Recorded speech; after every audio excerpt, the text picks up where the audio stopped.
Hello guys, how are you? So let us start with our chapter force and laws of motion. So till now we have discussed the types of inertia. Type of inertia हमने कर लिया था. So now today we are doing what? Laws of motion. Laws of motion.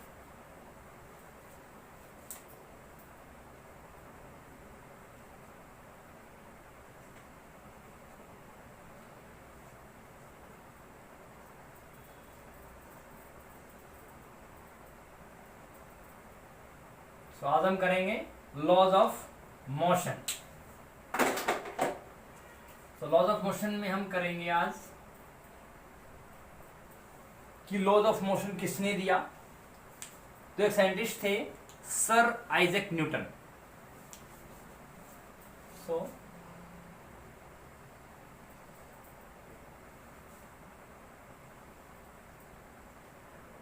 Sir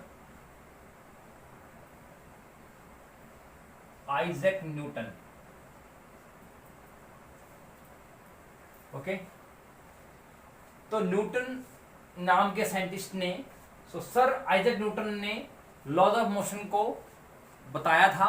तो इसीलिए इसका नाम उनके last के नाम पर, न्यूटन के नाम पर पड़ गया, न्यूटन लॉज ऑफ मोशन. ठीक है.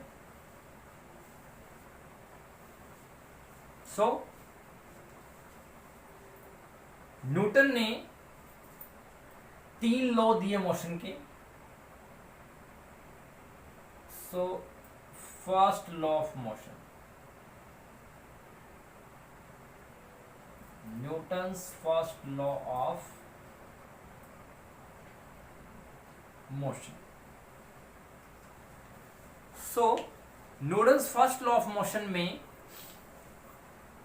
के अकॉर्डिंग न्यूटन ने कहा कि कोई चीज अगर रेस्ट पे है तो रेस्ट पे रहेगी, कोई चीज अगर मोशन में है तो मोशन में रहेगी. कब तक ऐसा होगा? जब तक उस पर कोई एक्सटर्नल फोर्स ना लगाया जाए. इसका मतलब क्या हुआ? whenever a body is at rest it will remain at rest. Whenever a body is in motion, it will remain in motion until or unless any external force is applied on it. तो जब तक कोई external force body पे ना लगाया जाए तब तक वो बॉडी अगर रेस्ट पे है तो रेस्ट में रहेगी, अगर मोशन में है तो वो मोशन में रहेगी. तो this is your Newton's first law of motion.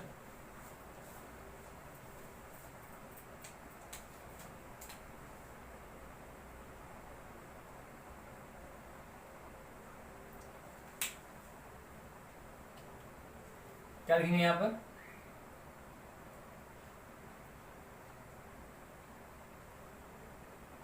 Whenever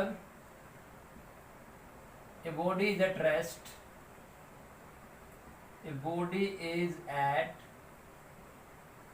rest, it will remain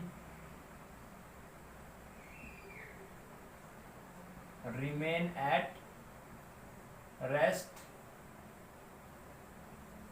or if it is in motion it will remain in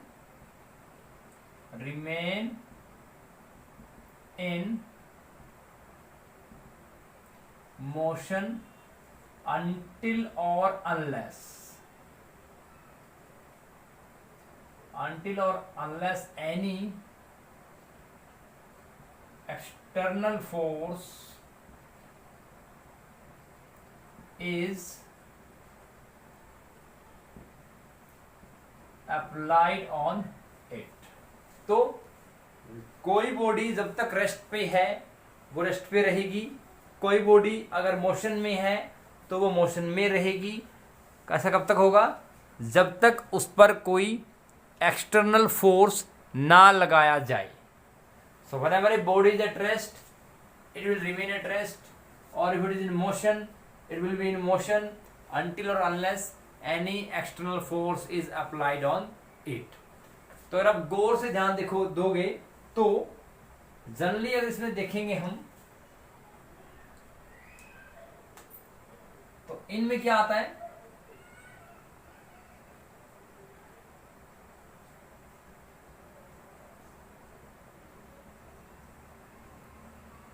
what is its significance?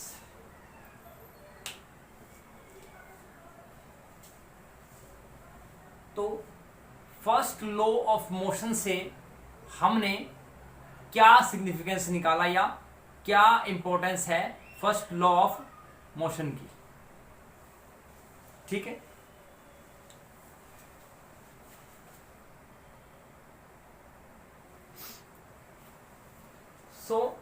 जैसे हमने इनर्शिया पढ़ा था, इनर्शिया में क्या था कि कोई बॉडी जब तक रेस्ट पे है वो रेस्ट पे रहेगी, कोई बॉडी मोशन में है तो वो मोशन में रहेगी। ऐसा कब तक होगा? जब तक उस पर कोई एक्सटर्नल फोर्स ना लगाया जाए। अगर कोई बॉडी चल रही है वो चलती रहेगी, कोई बॉडी रेस्ट पे है रेस्ट पे रहेगी जब तक उस पर कोई एक्सटर्नल फोर्स ना लगाया जाए। तो इसका मतलब क्या हुआ? It is nothing, the significance of first law of motion is telling us about inertia. It means इसका आंसर क्या आएगा? It tells us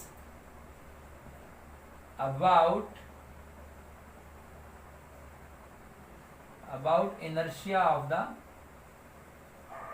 body, about inertia of the body. So this is the significance of first law of motion। ये हमें body के inertia के बारे में बताती है कि बॉडी आपकी रेस्ट पे है या बॉडी आपकी मोशन में है या बॉडी किसी डायरेक्शन में जा रही है। It means it will tell us about inertia of body, कि बॉडी का इनर्शिया किस टाइप का है, whether it is a rest, it is in motion और डायरेक्शन, ठीक है।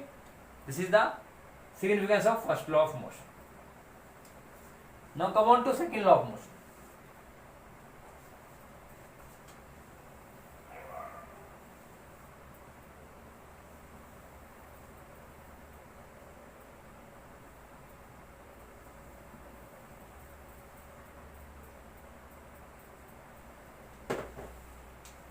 So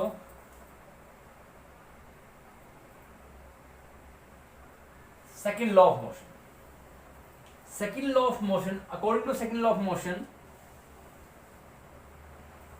the rate of change of linear momentum, the rate of change of linear momentum is directly proportional to the force applied। तो पहले में क्या था कि हम जब तक फोर्स नहीं लगा रहे हैं या तब तक कोई चीज जहां पर है वो वैसे ही रहेगी, चल रही है चलती रहेगी और रुकी हुई है तो रुकी रहेगी, ठीक है। तो अब क्या कर रहे हैं? अब जो फोर्स लग रहा है, अब बात कर रहे हैं इस फोर्स की, तो वो जो फोर्स लग रहा है वो क्या होगा? That will be equal to the rate of change of linear momentum, ठीक है। इसका मतलब क्या हुआ? According to second law of motion,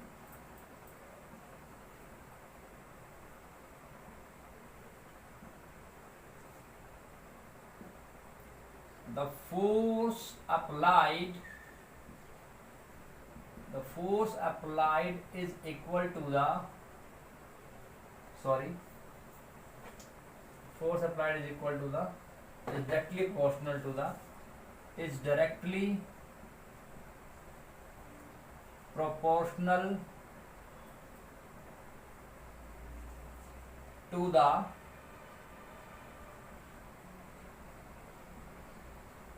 rate of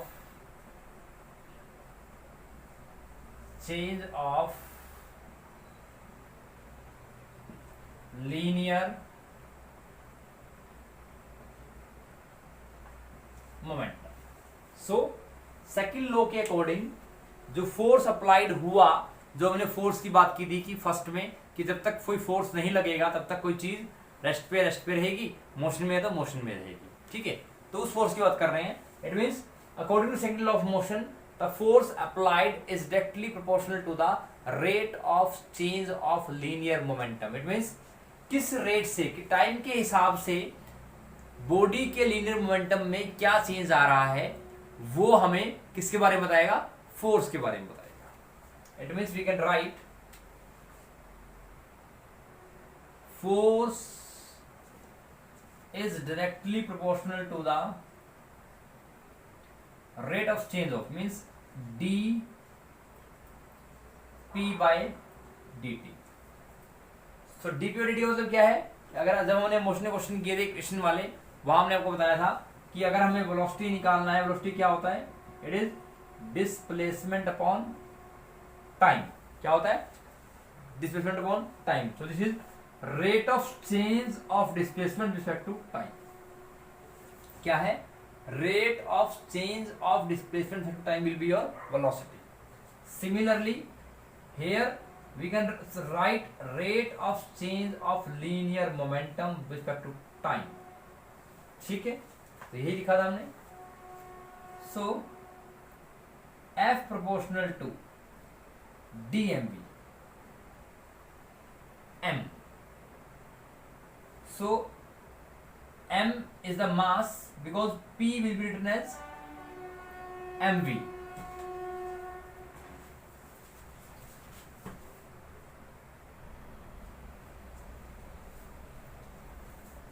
So momentum क्या होता है, mass into velocity, and mass is constant, so it means mass will never change. We can write like this, m dv by dt.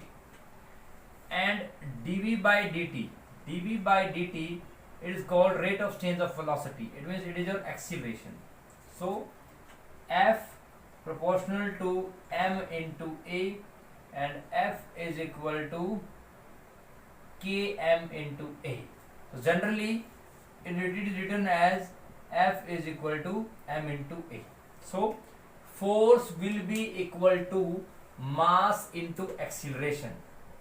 तो ये क्या होता है, तो अगर यहां पे आ जाए कि what is the significance of Newton second law of motion, तो यहां पर क्या होगा कि सेकंड लॉ ऑफ मोशन हमें क्या बताता है. तो अगर आप देखोगे लास्ट में हमने क्या निकाला, फोर्स निकाला. इट मींस अगर मुझे मास पता हो और किस एक्सीलरेशन से वो एक्सीलरेट कर रहा है वो पता हो, so by multiplying the mass with the given value of acceleration we can find the value of force. It means second law of motion is, क्या होगा इसका significance,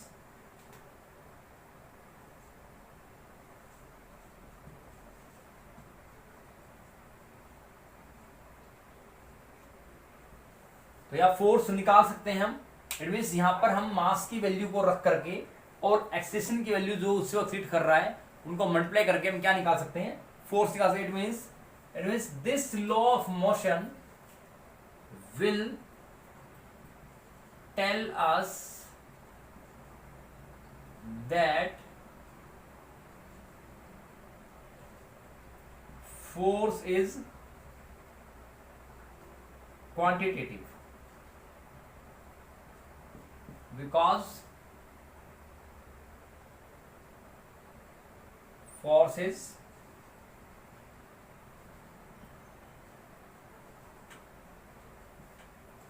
quantitative. It means force की quantity क्या है, और you can say this will help you find the magnitude of the force, कि force का magnitude कितना है वो हम second law of motion से निकाल पा रहे हैं. Because if we know the value of mass and having the value of acceleration, then multiply both the terms, we will find the value of force. So force, that means second law of motion will tell us that the force is quantity, means this will tell us the quantity of force, or you can say this will tell us about the magnitude of force, कि force की कितनी value है जो कि हमें यहां obtain हो रही है. So this will tell us about the magnitude of force, or you can say value of force, or means quantity of force. Means this also tells us that the force is quantitative, force is quantitative. अगर हम first law of motion की बात करें तो first law of motion हमें ये भी बताता है कि जो फोर्स है, फोर्स की क्वालिटी क्या है।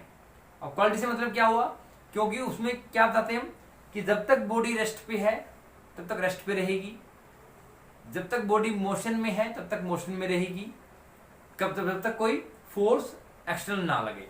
तो देखिए अगर जो बॉडी रेस्ट पे है, अब मैंने बताया आपको कि significance of first law of motion, लिखते हैं एक बार।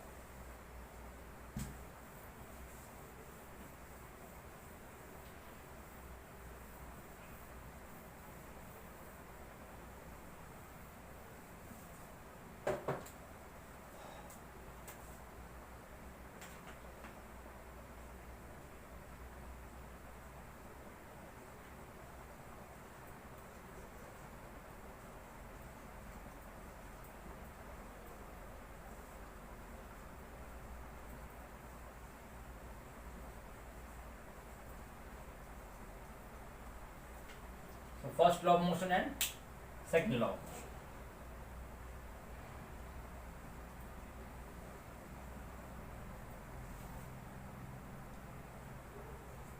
फर्स्ट लॉ में क्या किया था उन्होंने कि अब बॉडी मान लो रेस्ट पे है, ठीक, तो बॉडी रेस्ट पे है तो उसको चलाने के लिए, उसको मोशन में लाने के लिए मुझे कोई फोर्स लगाना पड़ेगा। तो इसका मतलब क्या है कि we are accelerating the body, it means force is positive. Force क्या होगा, एक्सीलरेटिंग फोर्स होगा। फोर्स कौन सा होगा, accelerating force, means the force which is required to accelerate any body, that is called accelerating force. Similarly अगर जो body motion में है उस बॉडी को मैंने अगर रेस्ट पे लेके आना है तो क्या होगा, it means I have to stop that body, it means I have to decrease the speed of that body, it means we have to decelerate the body, it means we have to apply the decelerating force, or you can say retarding force. It means in first law of motion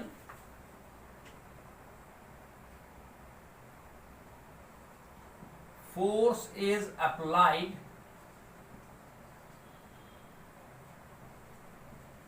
to accelerate a body at rest. Similarly, force is applied to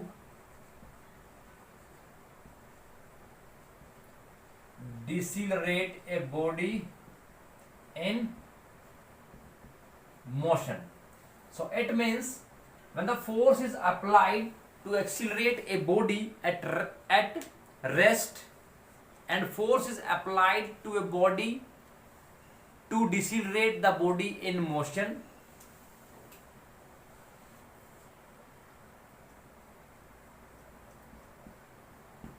mean जो body rest पे थी उसको accelerate करने के लिए मुझे force लगाना पड़ेगा, जो बॉडी मोशन में है उसको डिसीलेट करने के लिए मुझे फोर्स लगाना पड़ेगा। So this is also known as what, retarding force. इसको हम क्या बोलेंगे, रिटार्डिंग फोर्स, ठीक। और ये जो चीज है ये, इसको हम बोलेंगे accelerating force.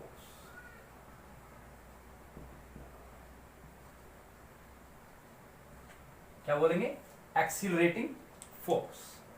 So one of them is accelerating force, one of them is decelerating force.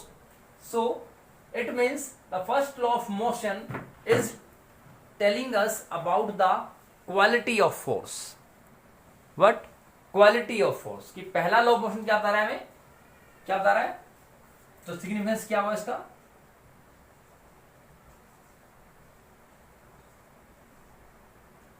पहला क्या हुआ सिग्निफिकेंस का कि it tells us about the quality of force. दूसरा क्या हुआ, it tells about inertia of body. तो क्या है, फर्स्ट लॉ ऑफ मोशन के दो सिग्निफिकेंस है, दो इंपॉर्टेंस है. पहला क्या है कि एक तो एक क्वालिटी ऑफ फोर्स बताता है कि फोर्स आपका एक्सीलरेटिंग है या डिसलेटिंग है और कैसे रिटार्डिंग फोर्स है. ठीक. दूसरा क्या है, ये आपका बॉडी का इनर्शिया बताता है, मींस बॉडी की स्टेट के बारे में बताता है कि बॉडी आपकी रेस्ट में है या मतलब जो बॉडी प्रॉपर्टी है वो क्या है, inertia. So it will also tells us about the information regarding the inertia of the body, whether it is inertia of rest, whether it is inertia of motion, or it is inertia of direction. Okay, so first law of motion tells us about the quality of force. It means whether the force is accelerating or decelerating oblique retarding force. So this will tell the quality of force. This is called quality. Quality means force, वो force जो कि आप body को accelerate करने के लिए लगा रहे हो, मीन्स स्पीड को बढ़ाने के लिए.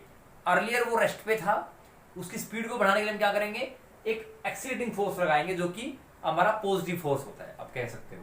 Means this force will always applied in forward direction and retarding force is always applied in reverse direction of the direction of, और you can say it always acts in the direction opposite to direction of the motion. Means motion के direction के opposite में ये force लगता है. That's why it is called retarding force. Means this force helps to retard the body with an decrease in velocity. So this tells us the quality of force and also tells about the inertia of the body. Come on to second law of motion. Second law of motion क्या निकाला हमने, F is equal to ma निकाला. तो it means by putting the value of mass of the body and the value of the acceleration with which the body is going to accelerate, with which the body is accelerating. So by putting the value of mass and the value of acceleration with which the body is accelerating, we can find the value of m. It means this will help us to find the magnitude of force, कि यहाँ पर कितना force लग रहा है. यहाँ पर क्या है, इसमें क्या था फर्स्ट लॉ में कि कैसा फोर्स लग रहा है. We don't know the value of force, but we know about the quality of force. Quality क्या है कि वो फोर्स वो है जो बॉडी को हेल्प कर रहा है या ये फोर्स वो है जो बॉडी को अपोज कर रहा है. ठीक है. It means first law helps us to indicate about the quality of force and here we are able to find the magnitude of force. It means this tells us about the quantity of force.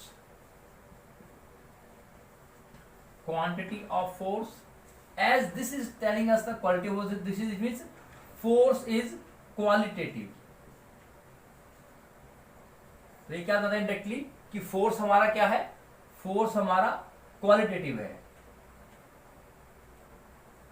क्या है, qualitative है. और ये क्या बता रहा है हमारा कि फोर्स हमारा क्वांटिटेटिव है. क्वांटिटेटिव मीन्स नेचर, ये नेचर के बारे में बता रहा है कि second law of motion tells us about the nature of the force that is quantitative, और first law of motion tells us about the nature of force that is qualitative, whether is accelerating और डिसीलरेटिंग.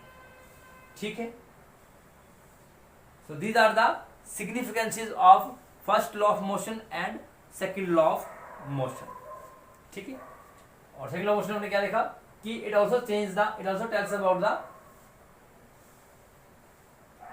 change in linear momentum, कि body के momentum में कितना change आया, body के motion में कितना चेंज आया, वो बढ़ी या घटी.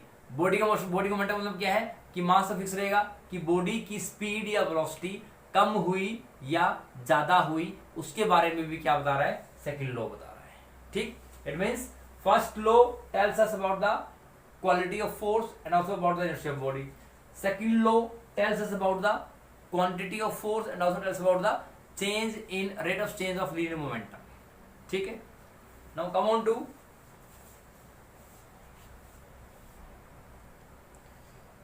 to third motion, third law of motion.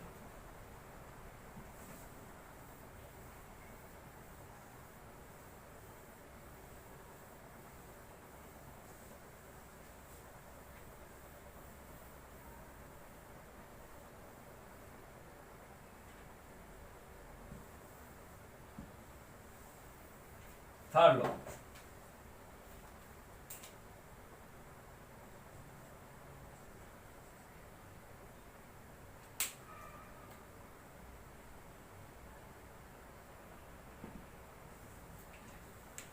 तो थर्ड लॉ मोशन की बात करते हैं। इसमें क्या होता है कि according to third law of motion,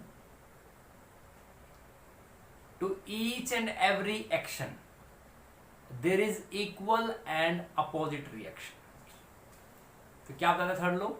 third law ये कहता है कि किसी भी बॉडी पे जो भी एक्शन होता है तो वो बॉडी उतना ही रिएक्शन देती है। इसका मतलब ये हुआ कि suppose I am applying a force on a body, so in return the body is also applying the same value of force to me. इसका मीनिंग ये हुआ कि for example while walking we are applying the force on the floor and we are trying to push the floor backside with a force.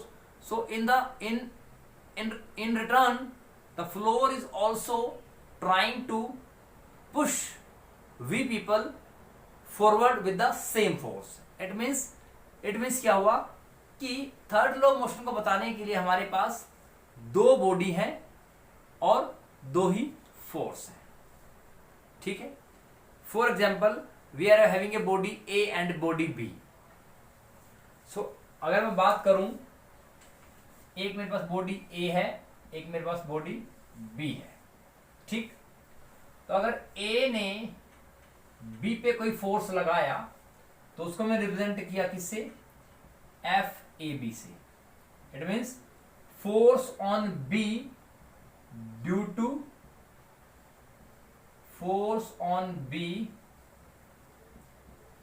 To body A.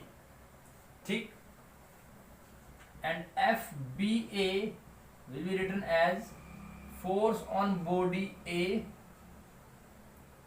Due to body B. तो ऐसे याद रख लीजिए, physics में दो चीजें होती हैं। पहली चीज होती है कॉज, कि कारण क्या है, कि ऐसा किसके कारण हो रहा है। पहला क्या है कि ऐसा जो हो रहा है वो किस चीज के कारण हो रहा है। What is the cause, root cause of this phenomenon. So first is cause and other is ऐसा जिस कारण भी हो रहा है उसके उस कारण से इफेक्ट क्या हो रहा है। So in physics for explaining any phenomena there will be cause and effect. So two things are there, one is cause, other is effect. So cause means if you are having 1 2, it means the force on second due to 1. It means the force on second body due to first body, second body due to first body.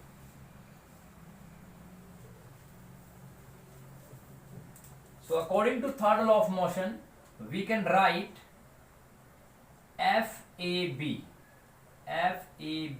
is equal to minus of FBA, or we can write F12 is equal to minus of F21, where FAB is called force of action,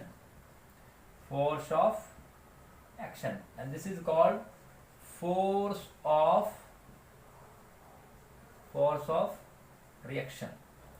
Similarly, this is another way of representing the third law of motion. It means according to third law of motion, to each and every action there is equal and opposite reaction. It means अगर मैं जिस body पे force लगाता हूं और जितनी magnitude of force मैं लगा रहा हूं तो उतनी ही फोर्स से वो बॉडी मेरे ऊपर भी फोर्स लगा रही है, जिससे कि आपका बॉडी में जिससे भी आपका बैलेंस बन रहा है। इट मीन्स अगर मैं चल पा रहा हूं तो ऐसा इसलिए पॉसिबल है कि जितने फोर्स से मैं धरती को पीछे धकेल रहा हूं उतने ही फोर्स से धरती मुझे आगे की तरफ धकेल रही है, तभी ऐसा पॉसिबल है। So according to third law of motion every physics phenomena is possible. मैं जो भी काम कर पा रहा हूं, मैं अगर वॉल को पुश कर रहा हूं, जितना फोर्स मैं वॉल को पुश करने में लगा रहा हूं उतना ही फोर्स वॉल मुझे बैक पुश कर रही है, जिससे कि आपका बैलेंस बन रहा है। इट मीन्स एवरी ईच और every body for each and every action, कि जिस भी बॉडी पे कोई एक्शन हो रहा है तो वो बॉडी उतना ही रिएक्शन वापस दे रही है। It means action and reaction are equal and opposite and these are occur in pairs. It means इसका सिग्निफिकेंस क्या हुआ? इसका सिग्निफिकेंस ये हुआ कि there are two bodies and two types of forces acting on two different bodies. एक force of action होगा जो कि पहली बॉडी पे जो कि दूसरी बॉडी पे लग रहा है। For example, I am applying force on floor, it means the force applied on floor is force of action, and in return the force applied on me by the floor is force of reaction. It means force of action and reaction, or you can say action and reaction forces always occur in pairs and always applied on different bodies. So it means for third law of motion there should be two different bodies and the force applied of two different bodies are also different and they occur in pairs because they are equal and opposite. So I think you will better understand the laws of motion. So today we have discussed the laws of motion.